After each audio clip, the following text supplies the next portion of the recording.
You're listening to Sox in the Basement, a production of the Broadcast Basement Limited, where every show is 30 minutes of good and comes from a basement bar on the south side of Chicago. Pull up a stool, pour a cold one, and join us right now for Sox in the Basement. Heard everywhere podcasts can be found, and always at soxinthebasement.com. What's going on, Sox in the Basement listeners? As we know, Chris and Ed have probably bellied up into the homemade 9-foot oak bar south side of Chicago, surrounded by leather couches, flat screen TVs, you name it, these guys are doing it right. And all that is actually protected by waterproofing solutions. So aren't they doing it right for themselves? You know, they could easily just slip on a pair of Red Wing shoes. I tell you, these Red Wing shoes are so comfortable, I reckon Chris and Ed could walk to 33rd and Princeton, to Cork and Kerry, have an award-winning burger, have some craft beers in the shadows of the ballpark.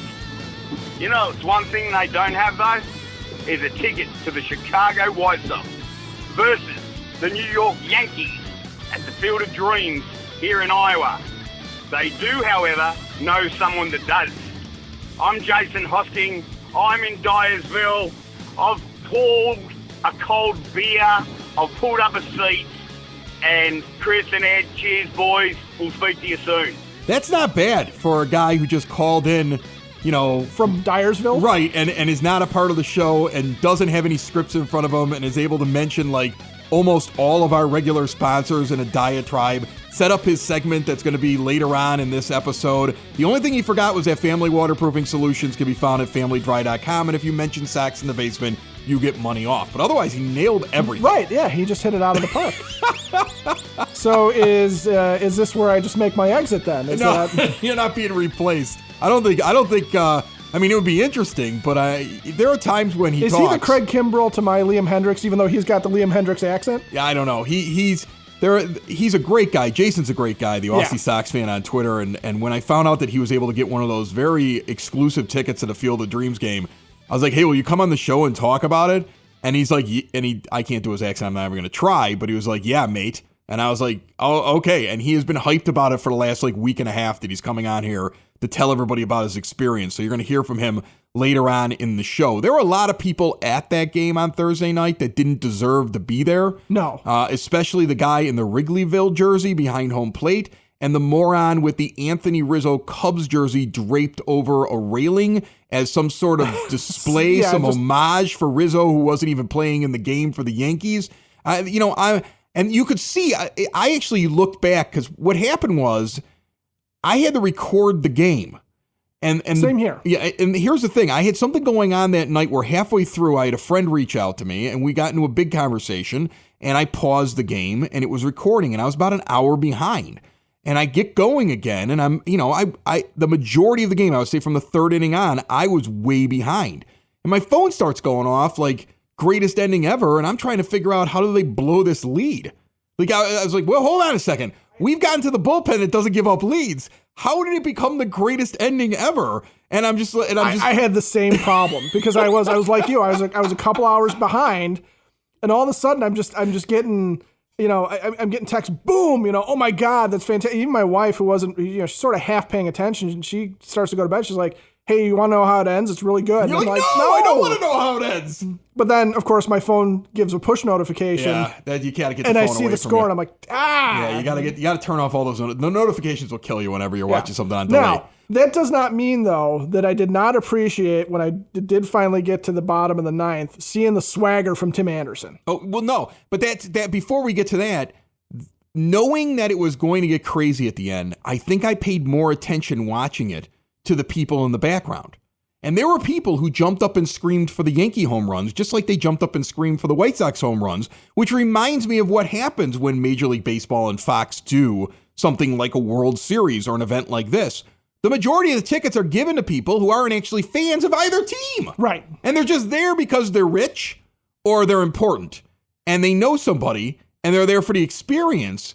And there's part of me that feels like that sucks. Because there should have been more people, even if it was 50-50 Yankees White Sox fans, and you had a thing that went through the teams where you could win the tickets, but the dignitaries, there's just too many people that are back there that, they get in there, they don't even have a team to root for. That's what drives me nuts about those kind of things. Did you hear the conversation that they were having around when Kevin Costner was in the booth, and they were talking about how many tickets Fox had to give away to people and people who were looking at it, and coming to Smoltz and coming to these guys and saying, okay, can I get into this game?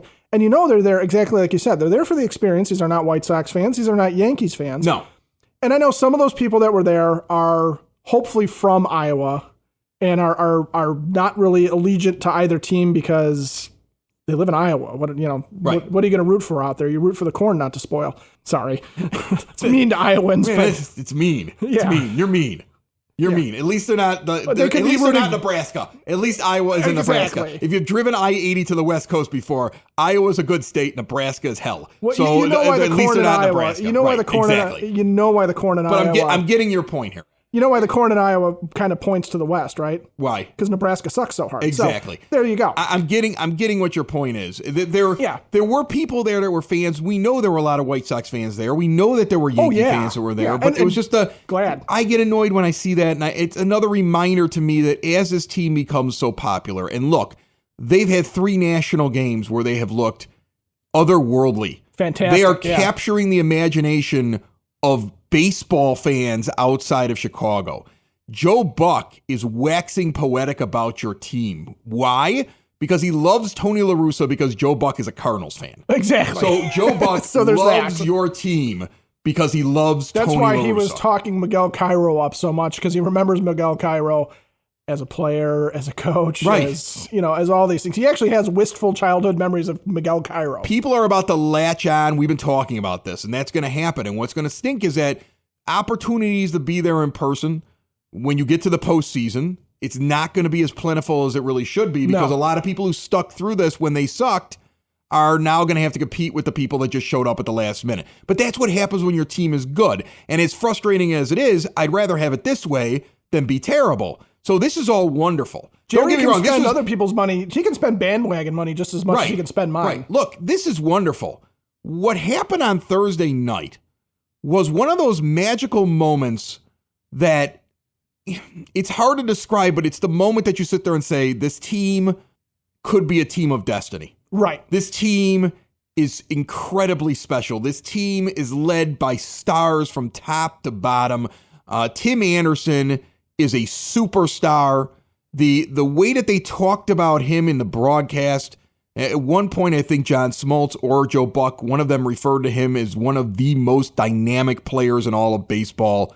He is on the cusp of I think the only thing that could hold him back from being the face of Major League Baseball is he's a man of very few words.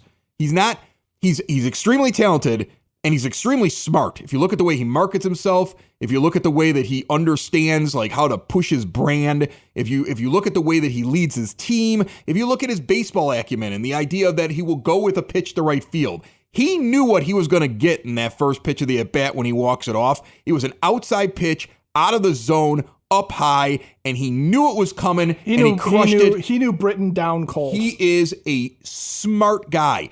When he talks, he does not come across as like a very well-spoken, or like he isn't going to carry a very long conversation with anybody who interviews him. I've started to notice that. Can a guy like that be the face of Major League Baseball? Well, he's going to be the face of Major League Baseball, whether he can or not, because Major League Baseball has tabbed him as a guy that they want to push out there, and for a number of reasons. But I would liken it to the fact that who's the face of Major League Baseball right now? I mean, you have... Could be Ohtani. It could be Ohtani, who doesn't speak English. Well, no, he does. That was a myth. That was wrongly said by the person that said that he doesn't speak any English. Well, he does speak English, right? But he is not. He's also not a man of many words. Mike Trout. I don't know what Mike Trout sounds like. He could sound like Mickey Mouse for all I know. I've never seen an interview with Mike Trout. So which would explain why the Angels are holding on to him so dearly. But yeah, he could be coming through and going, "Oh, hi.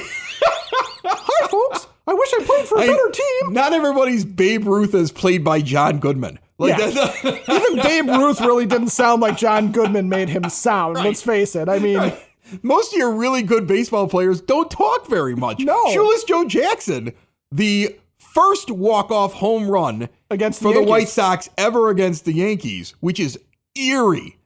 eerie Yes. that Shoeless Joe Jackson hit a walk-off home run against the Yankees in 1919, the fateful season that leads to the scandal, that leads to 8 men out, which later is a focal point of Field of Dreams. And then here's Tim Anderson walking off against the Yankees on the Field of Dreams. Like, that is one of those moments. Again, that's about the 4th time in this show I've gotten chills talking about it. I know, but it's and that's the thing, and that's where Anderson, I think, is the face of baseball. You don't need him to say much, okay? Yeah. But here's the other thing, too. Think about athletes outside of the sport. When Michael Jordan's the face of basketball, okay? And Michael Jordan's a guy who can talk, right? He's a talker. He's a talker, but when he was an active player and he was the face of basketball, you had him saying catchphrases. You had him saying, getting a punchline in a McDonald's commercial, using, an eyebrow raise when Spike Lee sitting there going, it's got to be the shoes. You've got him in very, very small batches. And that's where athletes always do best anyway. So Tim Anderson, I think, may be perfectly wired for this. I think Tim Anderson can do the soundbite bit, and that's what he needs to do. I think he'll be perfectly wired for this. I think he is about to become, and it's crazy to think of that the White Sox will have the guy. When's the last time the White Sox really had a player? And I strain to think of, and I'm talking their entire history maybe, but I strain to think, at least in a modern era, when the last time the White Sox had a guy that was on the national stage considered to be one of the faces of baseball. Yeah, because it always felt like Frank Thomas deserved it, but he didn't get it. But he got overshadowed. Yeah. He always felt like he deserved to be the face of baseball. I always, as a White Sox fan, said, why does Ken Griffey Jr. get so much praise when Frank Thomas is so great as a hitter? Or Giambi, for that matter. Right, who was a cheater. Yeah. But, do I have to say allegedly? You're the lawyer. Do I have to say allegedly to that, or is that proven? I think that's been proven. All right, cool. Then he's just a cheater. Yeah. But I don't, you're right. If he becomes what it seems like he's becoming, that's incredible. And it's amazing that he's doing it surrounded by the personalities on this team, because Eloy Jimenez could be a face of baseball. And he probably will Jose be as well, Abreu is the heart, soul, and father figure of the team, right? Yeah. You're managed by a Hall of Fame manager. I mean, in fact, when you look back on this team later, if they don't win a championship this year or very soon, it'll be disappointing because this team is full of personality. I'm starting to liken this team to, remember there was a football team in the 80s that was full of personality at like every position that we still talk about like 40 years later. As a White Sox fan, I'm trying to think of who that might be. I know they talk about him all the time, but I think as a White Sox fan, like, you have this incredible amount of personalities that are doing all of these different things, and they're performing under pressure, and they're having these incredible moments.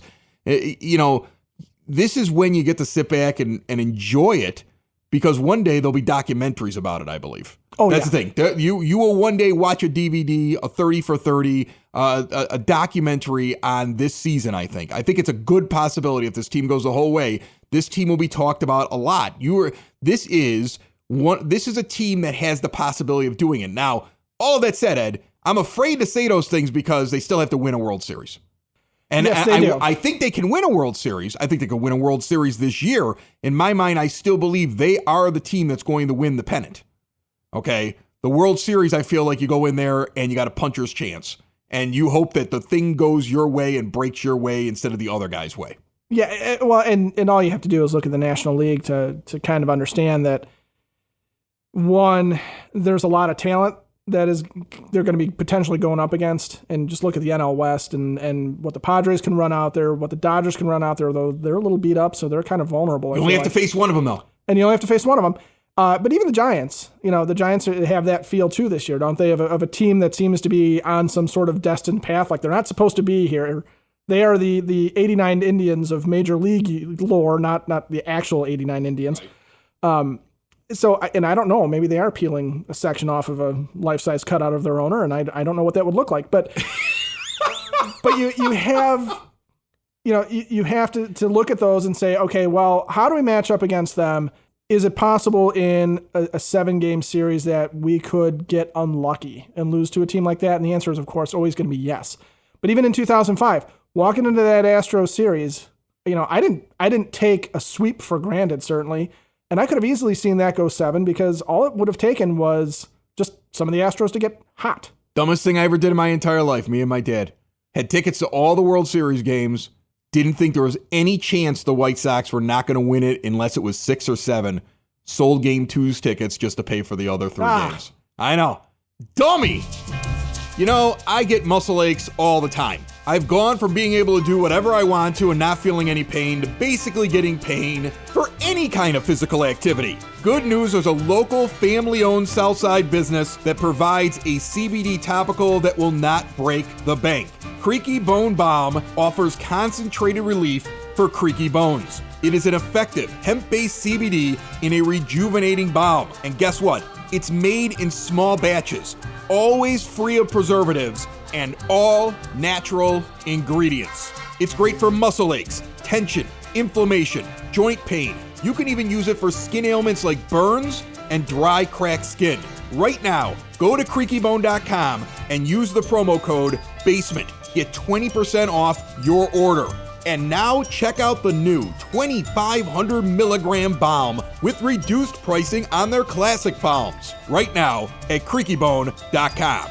Our guest today is brought to you by Evil Horse Brewing Company out in Crete, Illinois. They're at 1338 Main Street. An incredible place, just a beautiful bar inside of there. The brewer that is in there is a championship brewer. They have won many, many awards. They have a complete tap list. Sometimes you walk into a place, they got 3-4 beers on tap and a bunch of guest taps. Now, they do everything over there. When they make a German beer, and Oktoberfest season is coming up here, when they make a German beer, they have a machine that changes the water to be exactly the same type of water you would get in Munich. And then they use that water to make their Oktoberfest beers. If you have never checked them out, they're right at the end of the Dixie Highway Brewery Trail in Crete. Check them out now at evilhorsebrewing.com. You're looking them up? Oh, I'm looking them up. I'm looking at the beer list. Is it good? Oh, my goodness. There's some stuff on here that I just, the beer list is making me thirsty. You heard him right here as the show began. Big listener of Sox in the Basement, been on before. He's an Australian. His boy is Liam Hendriks, who had a very rough time in the top of the 9th inning at the Field of Dreams game. And Jason Hosking, the Aussie Sox fan on Twitter, he was at the Field of Dreams game. He is our correspondent, our guy who's going to fill us in on what it was like to be there. How are you, Jason? Very good, Chris. Thanks for having me on, mate. Hey, look, first of all, before we get into the whole experience, your boy was out in the bullpen, and I think that the White Sox should never do an in-game interview again with Joe Buck, because that was some bad luck right there.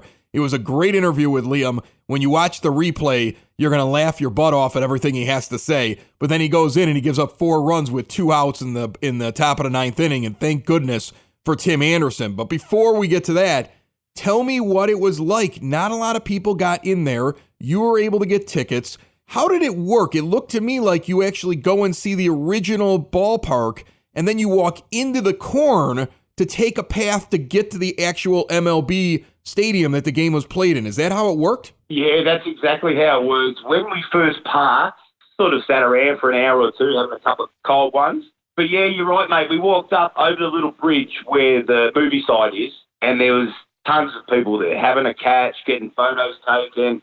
We got the Field of Dreams official merchandise store that they had about 300 people deep waiting to buy a T-shirt or something. Next to that, they had a Budweiser beer vendor, so there was a few people waiting in queue for that as well. So we grabbed a cold beer and walked across. We saw Brooks Boyer, had a little bit of a chat to him. I should have mentioned his the little cake and donuts that you sent him a couple of years ago, but I forgot about that. I never got to thank you for all the stuff I sent Brooks. So then, yeah, and it was funny because I'm sitting there having a little bit of a look around, and then someone asked me, like, there was a family. They go, how do you get to the field? And I said, I don't know. There must be a path somewhere. So we start looking towards centre field, and there's actually people walking into the corn, Chris. So maybe we do have to do that. So, of course, yeah, you walk up, you walk about, probably 10 or 12, dozen sort of corn stalks, enough to get the little feel for it. Then the path sort of opened up a little bit. And you pretty much mazed your way around. Yeah, and you had the speakers doing the if you build it and go the distance and all that. They were nicely hidden too, so they were just out in the way. The players cardboard cutouts, if you like. They were standing in the corn, so there was something to sort of look at as you're walking through. Yeah, and then you went a bit further around. Like, it was a pretty fair walk to get to, like, the stands. Amazing. So in the opening thing, when Kevin Costner walks out, he really, in my mind, he hammed it up and it was really corny. I didn't care. I got chills, especially when they come walking out of the corn. What was the feeling when he goes out there and he takes forever just like walking around? Like, was the crowd confused? Were you into it? How did you feel watching it? When he did that, I took in the moment. Yeah, I was staring at him a lot, and looking up at the scoreboard. Because, of course, I had it all out. But, man, my main focus was just watching him walk really slow. And a lot of people had their phones out filming it, but I'd rather sort of, I can watch that on TV. I'm sure they've got it. So I was just watching him. And then when he came to a pause and he looked around, and that's when I got major chills because I had no idea that the players were going to come out of there. I mean, maybe that's just me not thinking with my head. But, yeah, when they started coming out, it was just, what a thrill. Like I said, it was just goosebumps and just stuff like that. What was the crowd like? I mean, the way it sounded at the beginning of the game, it was a very White Sox crowd, especially when Costner refers to the Sox as the first place White Sox and then goes mighty Yankees, and you can hear the boos on TV. But as the game went on, it seemed pretty evenly split. What was the crowd like there? Yeah, I think it got to do, especially, I don't want to jump too far forward, but when Stanton hit that home run, it was like full Yankees. Like, it was like everyone started cheering for that because it was a home run. And then when Timmy blasted it off, it just went the other way around. But I did see a lot of Yankees fans, but, 85-15. I mean, there was a lot of Sox, or at least people rooting for the Sox compared to the Yankees. But when Abreu hit that home run, which quite honestly, I was on third base line, it didn't look like it had enough. I thought it was going to come banging off the wall. And then it was gone, so that was almost like a shock home run, because... Let me ask you this. You talk about that Abreu home run. You've been to a lot of White Sox games. I constantly see pictures of you. You're at a ton of games each and every year. I don't know where you sleep because you live in Iowa, and yet you're at games like day after day after day. And I don't know what you do for a living, but you must never sleep with that kind of a drive to get back and forth to the ballpark. But what was your opinion of the way the ball was carrying? It felt to me, with no wind resistance out there, everything up in the air had a chance to go out, which may explain why a guy like Liam Hendriks, who attacks the zone, could give up 2 home runs that quickly. I don't know if that actually happens in a regular ballpark with buildings and things that knock down the airflow. That seemed like if you got it up there, it was gone. Was that your feeling? It was after... There was one in particular, it may have been Vaughan or even Engel, I really can't remember which one, but it didn't look like he had any of it. Well, of course, had some of it, but it was a warning track. I thought, oh, Jesus. But when the ball was halfway in the air, Chris, I thought this might have a chance. It got caught on the wall or near it, whatever, on the warning track. But the others, the one that they were hitting out to right field, as soon as it went in the air, Chris, you just said to blokes around you, it's gone. Yeah. And I don't know how. Like you mentioned, the airflow, there was absolutely none. It was humid. They talk about the balls jumping out of the park when it's humid, but it was a dead air. But these balls to right field, for some reason, maybe it's because it was towards the original movie site, mate. Maybe that was why. That was it. The ballpark that the movie was filmed on was drawing all of the home run balls towards it. That's incredible. All right, before I let you go, are you worried about your boy, Liam Hendriks, after closing that game? Does it make you nervous in any way, or do you say, great game, stuff happens, it was really weird the way the ball was jumping out of the ballpark, I'm not afraid, he's still my closer? He's still my closer, I'm not afraid. Stuff happens. Could have used different words there, I know Liam will. You have a little bit of concern, especially if you're talking about up against the Yankees in the playoffs when you know they've got them big bats. But, they've got to make the playoffs first. But, mate, all Liam, all day, close that out. Let's win a World Series. Exactly. That was one of those moments where you sit there and you go, wow, this team can do absolutely anything. Absolutely incredible, and you were so lucky to be there, man. Thanks so much for jumping on and telling us a little bit about it. I get a better feeling for what it was like, and I had that inkling that there was an experience there walking through the original ball field to get to the one that was going on during the game, but you really kind of like gave us a better picture of what it was like to walk through there. Awesome job. Thanks so much. That's sensational. Thanks, Chris. So I want your take on this. I'm going to make a hot take at the end of the show. Hot take time from Chris. Hot takes are brought to you by no one. Nobody. We'll have to find a sponsor. The hot take is not brought. That's another way to sell the show. Yeah. Okay. Got to capitalize now after years of this team being bad and nobody wanted to advertise on the show. If you have hot in your brand name, Hot Takes is available for you. Hot tamales, I'm looking your way. Listen, the lineup that came out on Thursday night at the Field of Dreams was Tony La Russa not being there, saying my best players are starting this game. As they should have. Telling Miguel Cairo, this is your best lineup. And that was the lineup right out there. And that's your lineup minus Yasmani Grandal for game one of any playoff series with Lance Lynn on the mound. I believe that. Right. That's how it should look. That's how it's going to look. Okay. Even in those throwback uniforms, I'd be okay with them starting. I'd be fine with that too. Yeah. But the guy that's going to be added into that is going to be Yasmani Grandal, which means your 9-hitter, Zebi Zavala, will... Grandal's not hitting in the 9th spot. Yeah, Grandal's not your 9th hitter. All right. Here's my hot take. If Yoan Moncada doesn't get his act together, he's batting 9th in the postseason. There's so much talent on this team. Ooh, okay. So much talent on this team. Robert, as he gets it together, is going to force his way further up in the lineup.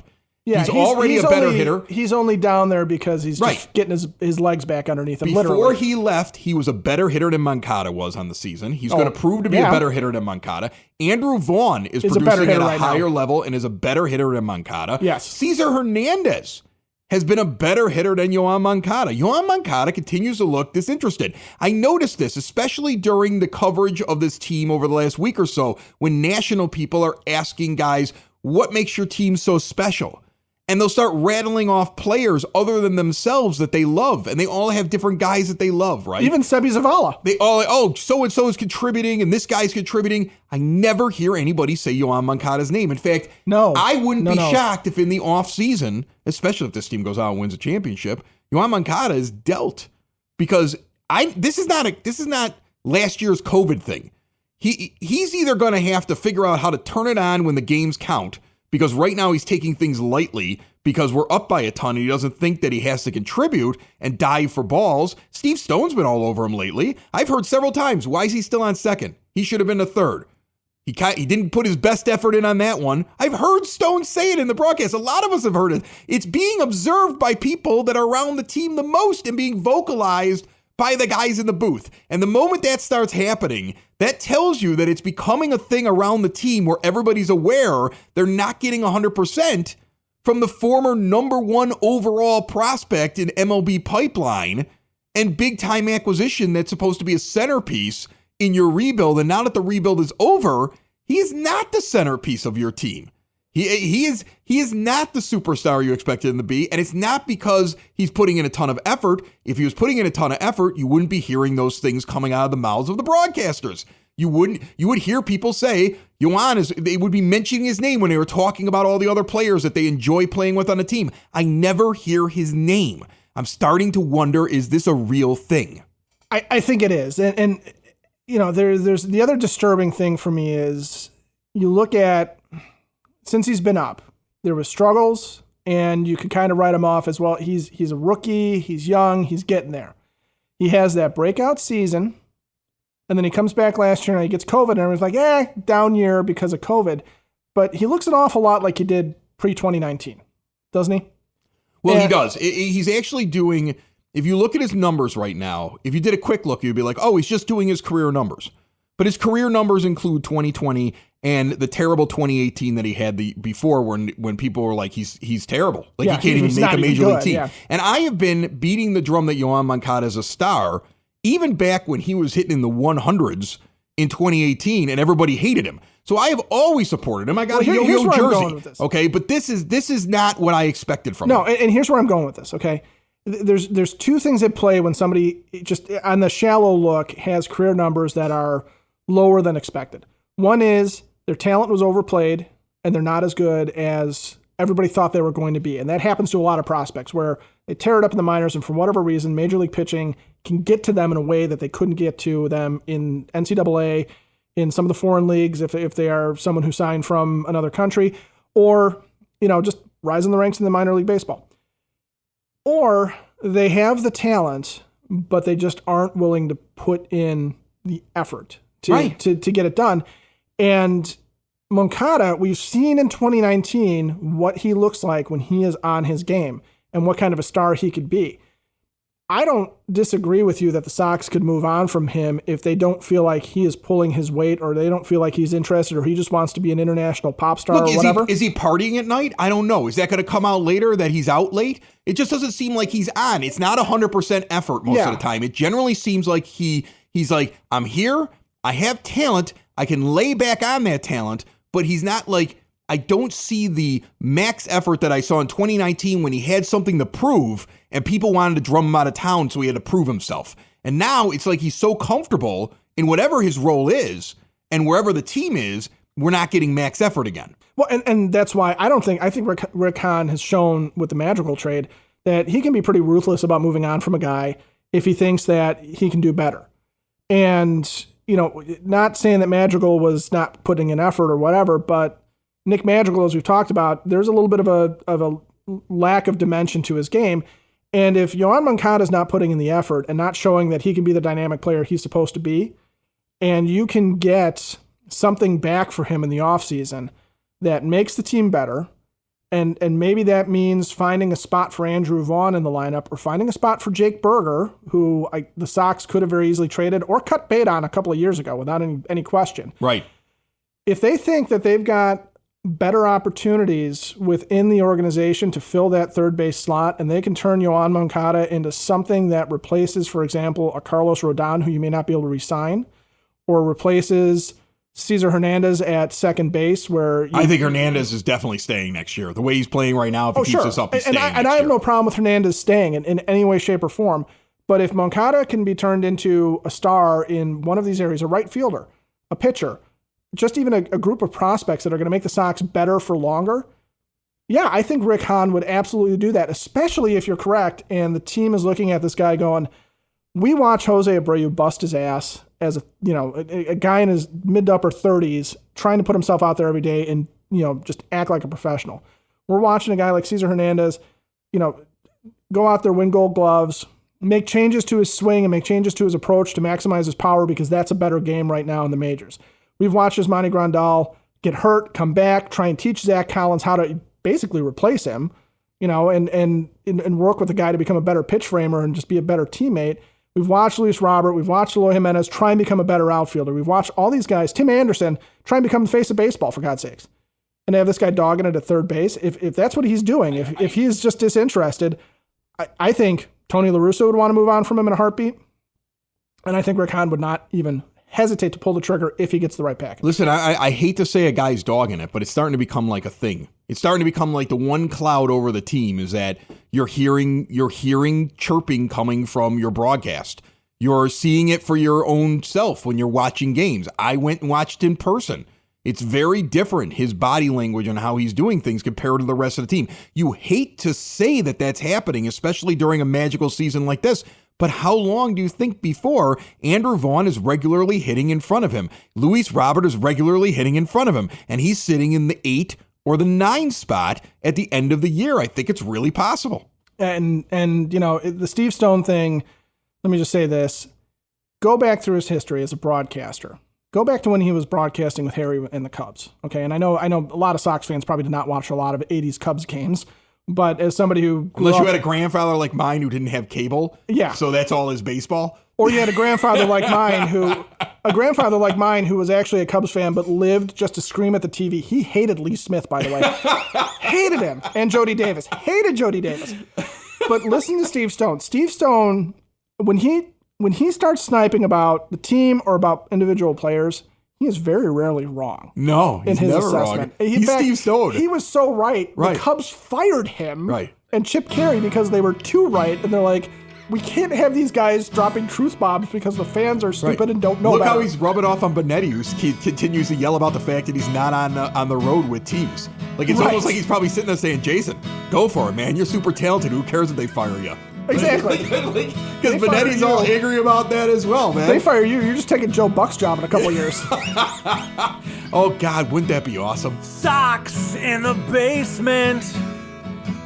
Sox in the basement. Sox Sox in the Basement. Sox in the Basement. Heard everywhere podcasts can be found, and always on soxinthebasement.com.